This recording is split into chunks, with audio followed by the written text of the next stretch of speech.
ব্যক্তি তার নিজেকে যেই জিনিস দিয়ে আত্মহনন করবে বা আত্মহত্যা করবে, কিয়ামতের দিন তাকে সেই শাস্তি দেওয়া হবে। লেটসে কেউ যদি ছুরি দিয়ে স্ট্যাবিং করে তার প্রাণ হনন করে, জাহান্নামে সে কেবল জাহান্নামের ছুরি দিয়ে নিজের পেটের ভেতরে এরকম ছুরিকাঘাত করতেই থাকবে, এটাই হবে তার শাস্তি। কেউ যদি বিষ পানের মধ্য দিয়ে সুইসাইড করে, তাহলে জাহান্নামে তার শাস্তি হবে জাহান্নামের বিষ খেয়ে খেয়ে সেই কষ্ট বা শাস্তি ভোগ করবে। কেউ যদি গলায় দড়ি দিয়ে বা ওড়না পেঁচিয়ে গলায় ফাঁস লাগিয়ে সুইসাইড করে, তাহলে আল্লাহ রাসূল সাল্লাল্লাহু আলাইহি ওয়াসাল্লামের হাদিস অনুযায়ী জাহান্নামে সে গলাতে শুধু ফাঁস লাগাতেই থাকবে। তাহলে আল ইন্তিহার মানে সুইসাইড, আত্মহত্যা করে যদি কেউ মারা যায়, সেক্ষেত্রে আমরা বলতে পারি যে এটি খারাপ মৃত্যু ছিল, মৃত্যুটি ভালো ছিল না।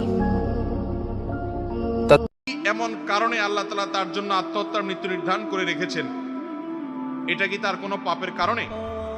ভাইরা আমার, কোন মানুষ কিভাবে দুনিয়া থেকে যাবে তাকদিরে লেখা আছে, তার বাইরে হবে না, তার ব্যতিক্রম হবে না। কিন্তু এর মানে এই নয় যে এটা তার তাকদিরে লেখা আছে দেখে তার কোনো দায় নাই, বরং তার দায় অবশ্যই আছে।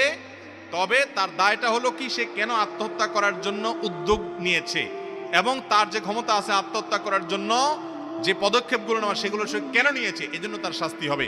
বাকি তার সময় মতো মৃত্যু হয়েছে, সেটা ভিন্ন বিষয়।